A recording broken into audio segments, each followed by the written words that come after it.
The last key issue. That's welcome to the last key issue, guys, in regards to industry and manufacturing.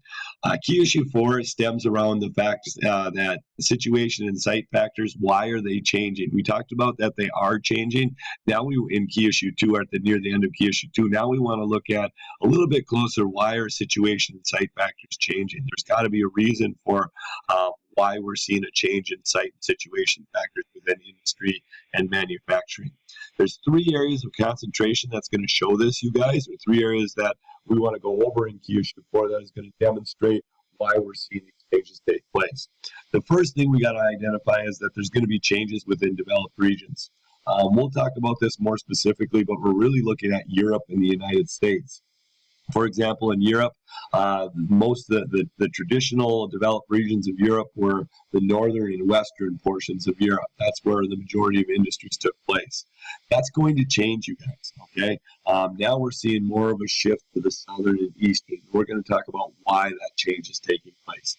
Here in the United States, we think of industry, we tend to think of the northeastern part of the country.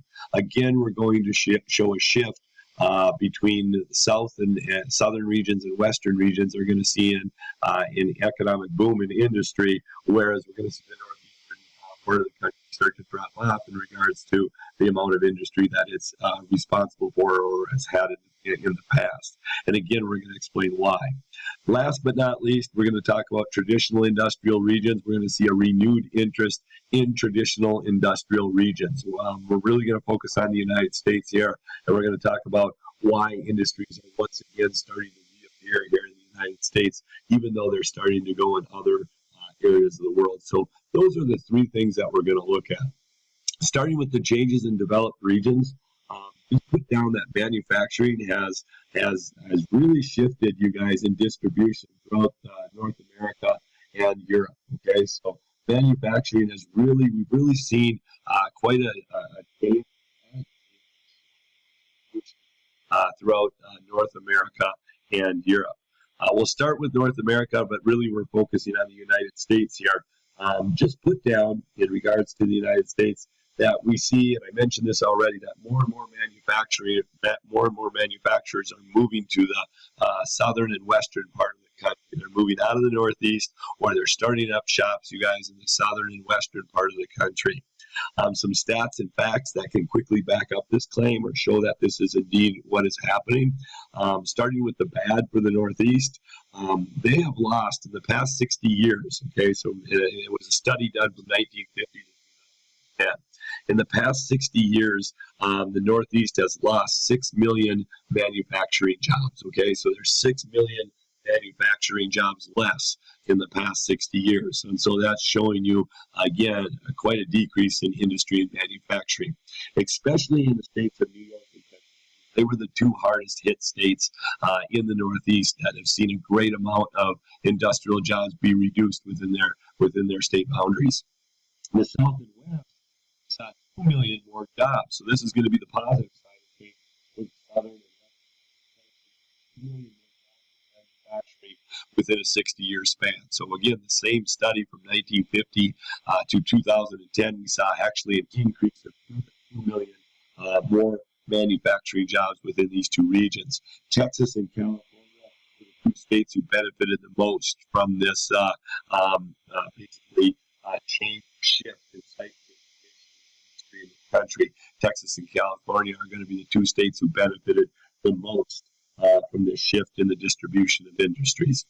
In the South as a whole, understand that it's really impressive because for many years the South, and this is what you can put next to it, for many years the South was trailing behind economically from the rest of the country. So they were traditionally the South was always kind of in last place when we look at the regions of the world from the Midwest, the Northeast, the West, and even the Southwest, the Deep South. You guys, we saw that economically they were always trailing behind the other regions of the United States. That's not so much the case anymore. There's a few reasons for that. One is they have an improved infrastructure. Going back to the Civil War, the South has never really been known for having great energy transportation systems. That is set to change. Right? So where it says improved infrastructure, especially in the areas of It's made it more attractive for industrial producers to do business there or to set up shop there. So again, it's especially in the areas of energy and transportation, it has allowed for industrial producers to consider moving to and actually doing it to the south, you guys, than ever before. Couple reasons why we're seeing this shift, a couple more reasons. That's just one reason where the South's infrastructure has picked up and made it more manageable, made it more profitable, made it more efficient for industries to actually exist down in the South. But in the South and the West, too, you guys, we have to examine something that's going on in this country. It's called the Right to Work laws. These are a special set of laws. And so next to the Right to Work laws, these are a special set of laws that state workers do not have to become part of a union in order to work in a particular business. Okay, so Right to Work laws, again, are a special set of laws that do not force state workers or do not force workers to become a part of a union in regards to a particular business. So they're not forced to join the union. And you say, forced? Can you really be forced to join a union? You actually can, okay? Because if we look at what unions are, you guys, they're organizations created to protect the rights of workers.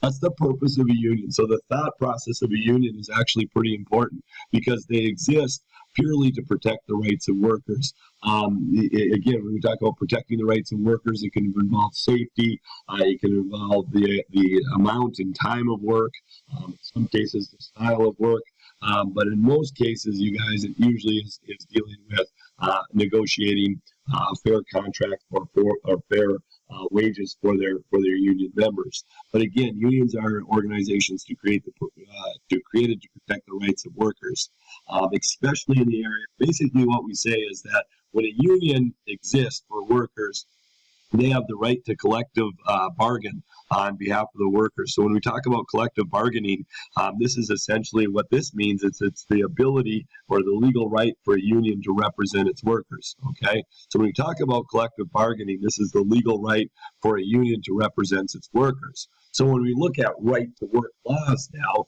the union used to say, hey, everybody's going to benefit from the union collective bargaining and getting better conditions and especially getting better pay for the work that they're doing. And it isn't fair for one person to pay union dues to make this happen and another person benefits with the payment, you guys, even though they aren't a part of the union. So there are quite a few closed shops that exist, and we'll talk about what those are in a second. But closed shops are where you have no choice. You must belong to the union because the union is negotiating on your behalf. And it wouldn't be fair for that union to get you all this stuff and other people pay dues and you do not pay dues. Now, what has happened in 23 states, you might want to remember it's 23 states, they've created right to work laws, which no longer forces workers to join unions, you guys. That is called an open shop. When we talk about an open shop, this is a factor of business that does not have to recognize the existence of unions, or in other words, it's an open shop is a factory or business that doesn't have to hire people who wish to belong to a union. All right, so an open shop, again, is what it sounds like. You have a choice here. You do not have to belong to the union. In some places, the closed shop, again, just the opposite. Maybe I should have talked about that first. This is any business that is legally required to only hire people who belong to the union, and that actually can happen. So when we talk about an open shop, again, this is a factor of business that doesn't have to recognize the work of the union, or they do not have to hire people who necessarily want to join the unions, okay? So they can opt out. And that really takes away the collective bargaining power from the union quite a bit. So we do have 23 states out there that today say you do not have to join the union. In other words, they encourage open shops. The South, it shouldn't surprise you, why we have so many industries moving into the South is because there are fewer union supporters in the South than in the North, okay? The union is more of a northern thing. I'm not saying that unions don't exist in the South. It's just that they're fewer and far between. So in regards to the South, we have fewer union supporters in that region of the United States than, for example, in the North. And so what ends up happening is it keeps labor costs down. Because remember what unions do, they collectively bargain on behalf of their workers for higher pay, you guys. They have the legal right to do so. So if the industry starts up and it starts up in a right to work state, you guys. That means, for one, they don't have to recognize unions or do not have to hire people who are necessarily going to join the union or be forced to join the union because it exists in an open shop.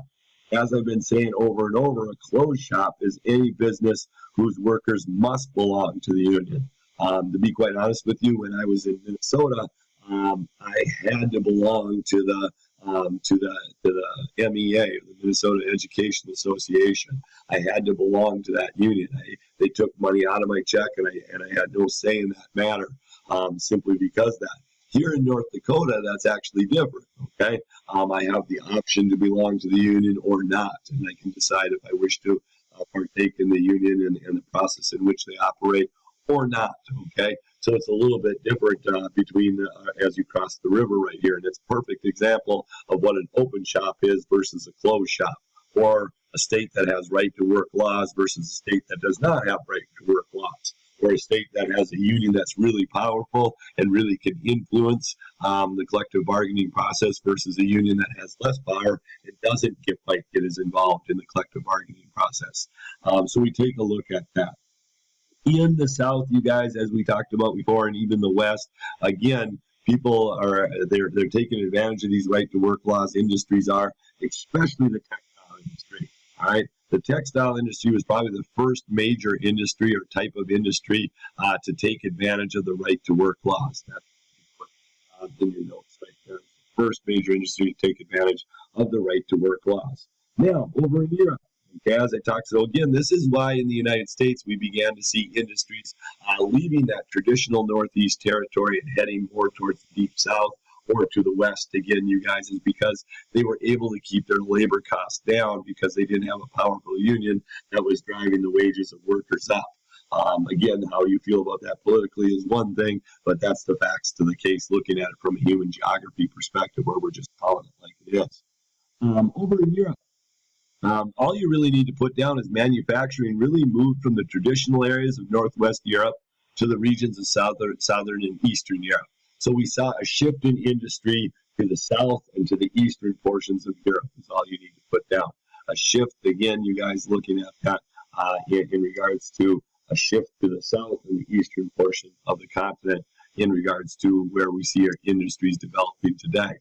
Big reason is that it's actually encouraged by the European Union. Remember, we talked about the European Union over the last couple of chapters, to be quite honest with you, in both development and in agriculture. And when we talk about the European Union, this is a large majority of European countries that work closely together, politically, economically, and even socially.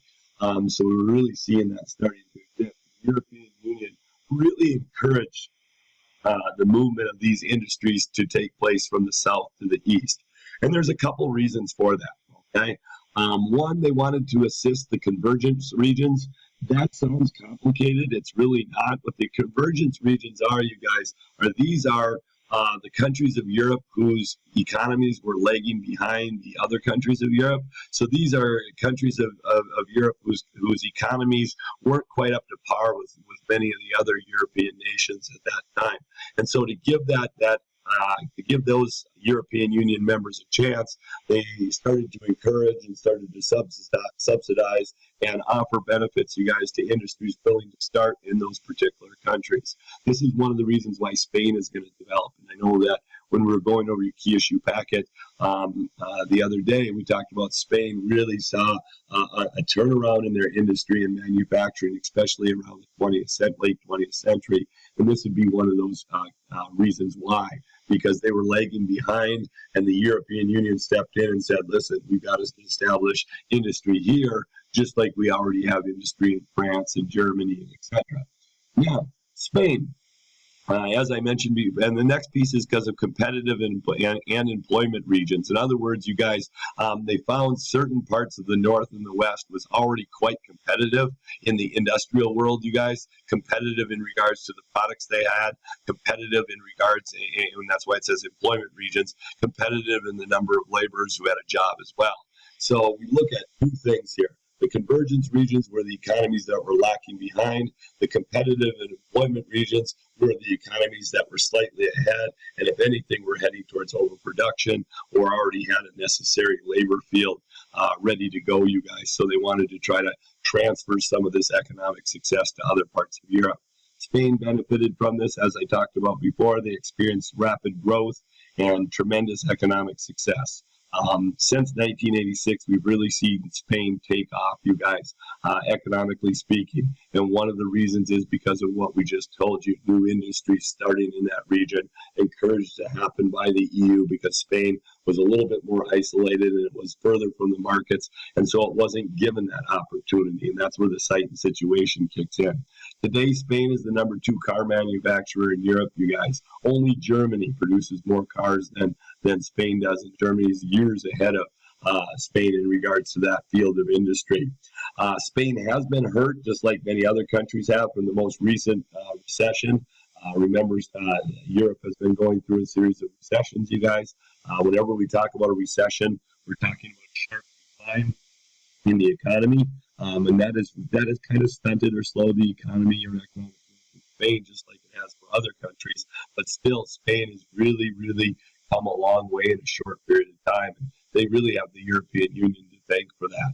In Central Europe, okay, now we finally get to call it Central Europe. When I was growing up, it was either Western Europe or Eastern Europe, and that was because of political split. There was something called the Iron Curtain. Everything on the Western Europe was considered to be allies to the United States and practicing democracy. On the Eastern Europe were allies to the former Soviet Union and practicing communism. Well, because that situation doesn't exist anymore, we actually see the formation of Central Europe.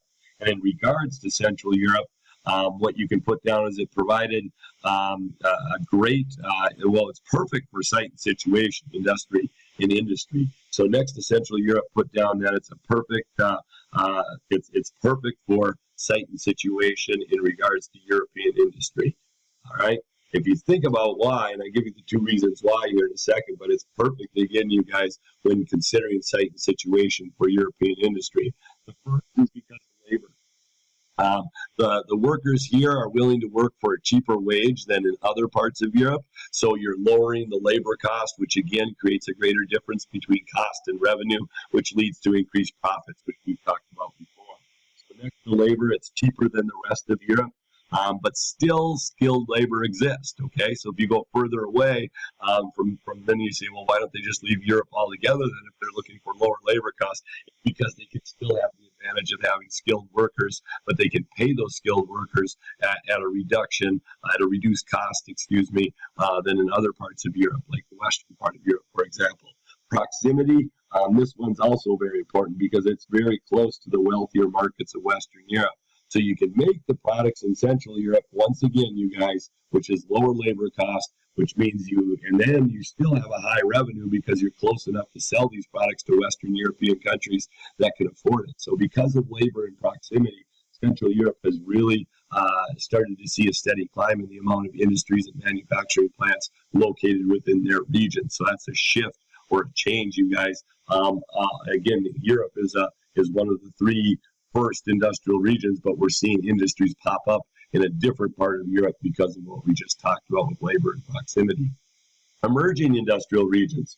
83% of industry once existed in Europe and North America.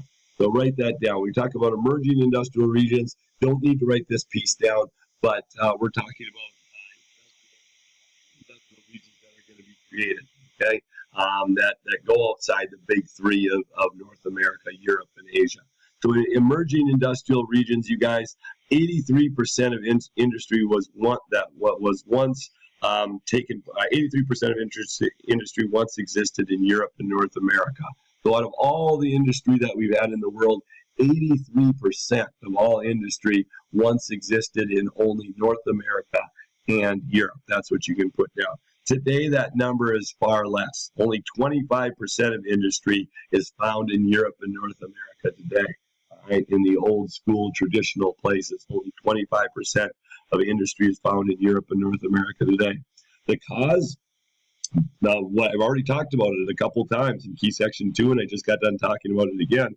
The cause for this significant drop, almost 60% less industry and manufacturing being done in these two regions, the biggest cause for that, without a doubt, you guys, is lower labor cost again. We're seeing more and more companies that are shipping out their work to be done in other parts of the world that are willing to do it for less money. All right. And that's where we come up with a new phrase. And the companies and corporations that are doing this are called transnational corporations. Okay. So the companies that are doing this are called transnational corporations. These are corporations that exist throughout the world rather than just be located in one specific country. So these are parts of corporations that exist all across the world rather than just be located in one specified country. So the transnational corporation does have a home country, so such as Nike, for example, is an American corporation. But Nike is really spread out through the world, you guys, especially when we look at labor costs. The majority of labor for Nike products is either done in East Asia or Southeast Asia. Okay? And what they're practicing, Nike or transnational corporations are practicing, is something called outsourcing that we've already talked about. This is when you move specific jobs to other countries in the world in hopes of keeping your labor costs down. So you're moving certain jobs to other countries of the world in hopes of keeping your labor costs down. We call this outsourcing. Remember when we talked about labor-intensive industries and high-wage industries, you guys? Labor-intensive industries are manufacturing of products, you guys, where the most expensive cost is going to be from the workers, okay? So labor is going to be the highest percentage of the cost when manufacturing a product. That's what a labor-intensive industry is, and we've talked about that before. High-wage industries, they used to go hand in hand, but not so much anymore. High-wage industries are maybe the labor is not the highest percentage in regards to the cost of the manufactured product, but the workers receive a very significant amount of money. Case in point we've used before in the past is we were talking about making of t-shirts. That's a labor-intensive industry because the highest percentage of the cost goes into labor, you guys, but they only get paid $8 to $11 an hour. In comparison to high-wage industries, you guys, where the actual product being produced and the parts for the product, that is the most expensive piece of the industry, but the workers are receiving like $35 to $65 an hour. When we talked about that before. They put down page 421 in regards to kind of, I'm just telling you that they have low-cost workers. Many of you put that on your key issue packet. Low-cost workers that are performing a job at a very, very reduced rate. So that's what we're kind of repeating ourselves there, but we have low-cost workers that are performing a job that could be done here, but at a much, much lower rate of pay. And what that does, again, is you lower your cost. That creates a greater difference between your revenue of all the money you generate from the selling of your product. Then you factor in the cost. You see a greater difference between the two, and that increases profits one more time. Another thing in regards to emerging industrial regions is because of trade agreements. NAFTA is that one trade agreement.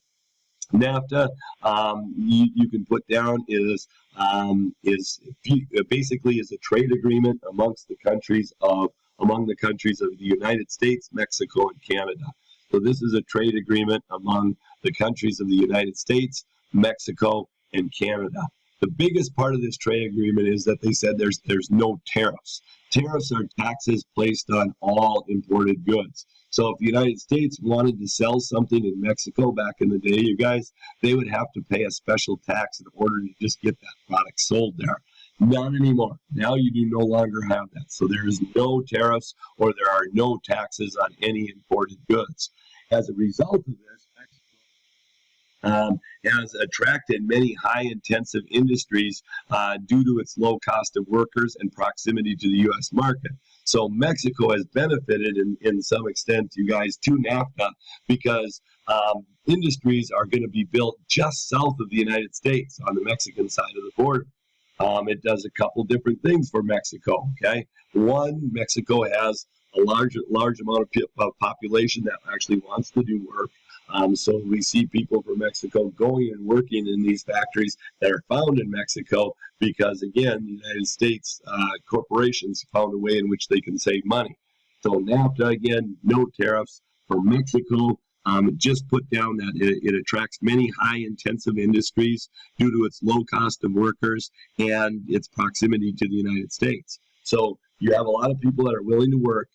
You have a lot of people that are willing to work at a much lower cost than here in the United States, and you're still fairly close to the U.S. border. And so you're really lowering your cost big time by establishing businesses in Mexico.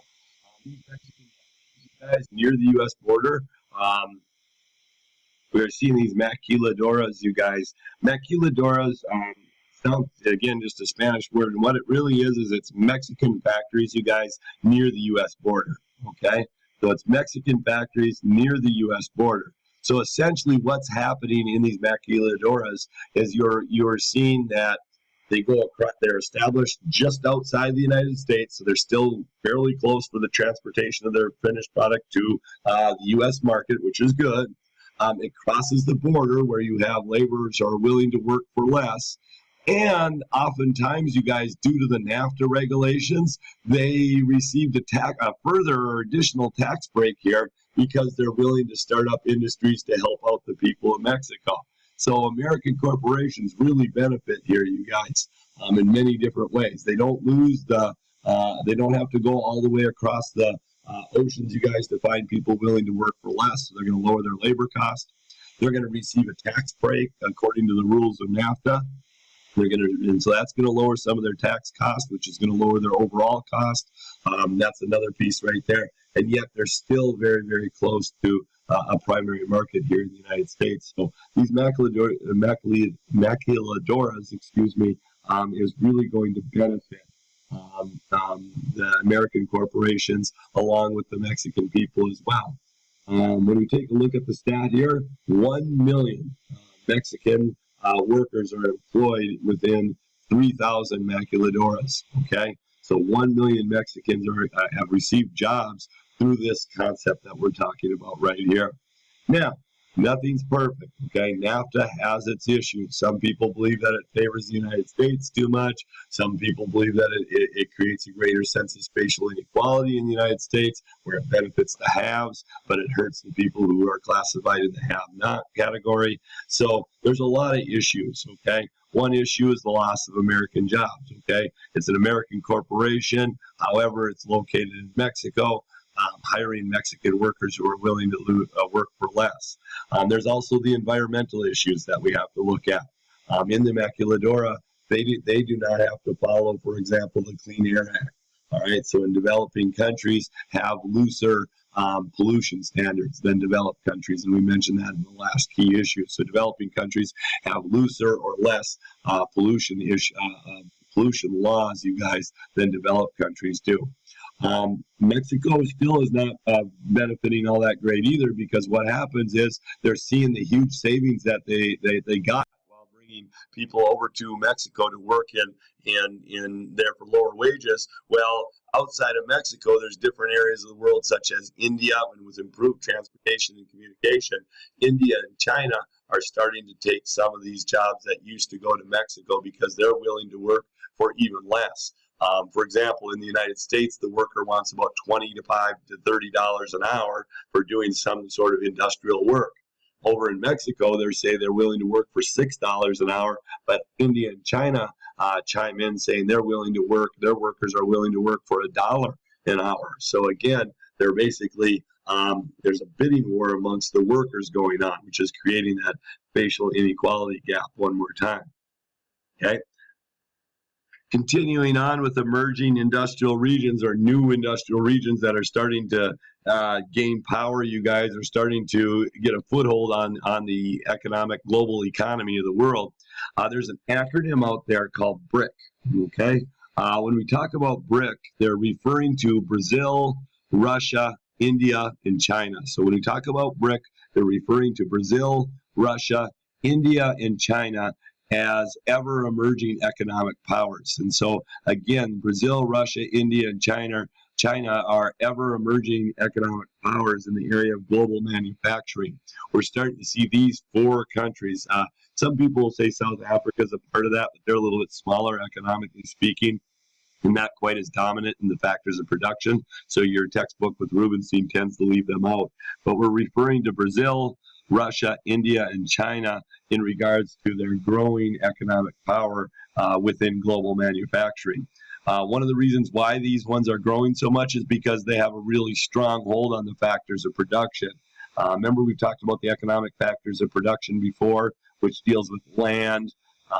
It deals with land and natural resources. It deals with labor and other human resources. It deals with capital and deals with entrepreneurship. Well, BRIC, this acronym again of those 4 countries we mentioned earlier, have a real strong hold on 2 of those factors of production for sure.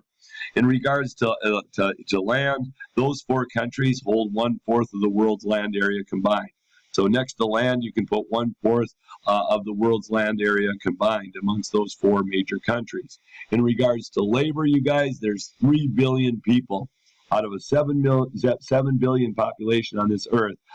Just under half of the world's population can be found in those 4 countries. China, speaking now, we want to look specifically at some of these. China is the major player here, and they're saying by 2020, China is going to replace the United States as the #1 economic power in the world. Some economists will go out there and say that it's already happened, but for the most part, the United States still has a slight lead or advantage, whatever you want to call it, in regards to the world's economy. But they believe that that lead is going to eventually get closer and then eventually disappear, and China will emerge as the world's largest economy by 2020. Even more pressing news for those of us living in the United States, India is expected to become the world's 2nd largest economy by 2035. And so what we're seeing is the United States keeps getting dropped down. They're also talking about Nigeria on the rise, you guys, Mexico on the rise. And so when we take a look at this, the United States is expected, or projected, I should say, to become the 7th largest economy by 2050. Which, again, when we talk about that, that's major news, because it won't be able to set a lot of rules, regulations, and policies. Plus, it may factor into the amount of money you as potential workers are going to receive down the road, you guys, when the United States becomes less and less of an economic influence throughout the world. Yes, it will still be top 7, which still makes it quite powerful. But since about 1898 or so, the United States has been at the top of the world's economy. And so all great things must come to an end, but that could end up impacting you guys significantly as future workers. The last thing we want to talk about is, again, site and situations are changing, you guys. And we mentioned developed countries of the world, we're seeing the site situation change. And just like we're seeing a trend of them leaving the Northeast, you guys, there's a belief that traditional industrial regions will make a comeback. Meaning that everything comes full circle, so to say. And that's what you can put next to traditional industrial regions making a comeback. You can put that everything comes full circle and will eventually return back to the industries will eventually return back to their original areas. And there's that belief out there this is going to happen. As we're seeing the rules of industry and the types of industry change, there's a greater need for skilled labor now than ever before. And there are more skilled laborers in the northeastern part of the United States or in the northwestern part of Europe than in other places on the country or continents that we're referring to there. So there is going to be this increased need for skilled labor, you guys. Manufacturers are looking for more and more skilled labor just because of the process of industry and how much it's changed. Back in the day, we had assembly line workers, people that would mass production, and people would just have one specific job to do as item after item came through. That's not the case anymore. Because of high technology with computers and other forms of technology, you guys, we need more and more skilled laborers than ever before. So as a result of that, you guys, manufacturers are looking for more and more skilled labor. And that can be found in these more traditional industrial regions that we talked about at the beginning of the chapter. Now, what is skilled workers, you guys? In case you don't know the definition, I think I've given it before, but in case I haven't, these are workers who have a unique talent or further education or a special licensure to perform a job. So anytime we talk about skilled laborers, we're talking about workers who have either a unique talent, that they have post-secondary education, and they have or they have some sort of special licensure to complete a job. When those factors start kicking in, we begin to see a greater demand for them because there's less and less of these type of workers out there. The northeastern United States, as I talked about before, is the region of the U.S. that has the highest rate of skilled workers. And so there's this thought that as industry transforms, as industry becomes more high tech, it'll eventually resettle back in the northeast because that's where the majority of skilled labor can be found. Another factor is proximity to market. Remember, the reasons why these industries were created there in the first place is because many of them were put there because of their proximity to the market, their nearness to the market, which lowers transportation costs, increases the efficiency and the speed in which the products are going to arrive. We talked about just-in-time delivery already. This is the ability to provide materials to other manufacturers in a timely manner. So it's the ability to provide other manufacturers in a timely manner. All right, and these just-in-time delivery, or what we refer to them as specialized manufacturing. You guys are specialized manufacturers that focus on one thing that they can provide to other industries. You guys, if you remember, we talked about the zipper industry being close to textile plants, you guys, because they can bring them over upon a moment's notice. What this does, when you have just-in-time delivery, you guys, or you have these specialized manufacturers, what this does is it lowers cost because you do not have to have a huge cost to build up your inventory. Back in the day, you used to have to spend money to make money. In other words, you had to have your supplies ready on hand, and that would bring you back a little bit in the amount of capital that you had. So what we see here is a lower cost because you do not have to build up your inventory due to the fact that you can get these supplies in a timely manner. Some potential worries about that concept of having a low inventory within the factory. Well, you're creating more space, you're saving money. That's the good stuff. But there are some potential problems that could arise should any of these three situations occur. Let's say the specialized market or manufacturer, has workers that go on strike. Now all of a sudden they're not going to be able to provide these materials in a timely manner. Traffic concerns, we never know. This may slow production process down. Things might not get over as fast because we have traffic issues or traffic concerns at play. And then don't forget the unexpected poor weather conditions, okay? If a natural hazard occurs, in which most of the times poor weather conditions can stall those products from arriving. Each one of those three things can halt or at the very best slow down the production process. At the very worst, it could halt or at least slow down the production process if any of those things occur. That's the safety of having an inventory, where you have a specialized space that you can go into and say, okay, it's a winter storm, no worries, we'll go in the closet and we'll get whatever product we need. That's not always the case now because of just-in-time delivery. With that being said, this concludes. This is a long key issue. I'm going to just kind of stop it on a dime right now and tell you to keep working on all the key issues. And remember, we have a test coming up real soon. So please get this podcast watched. Key issue packets done, and we'll see you tomorrow.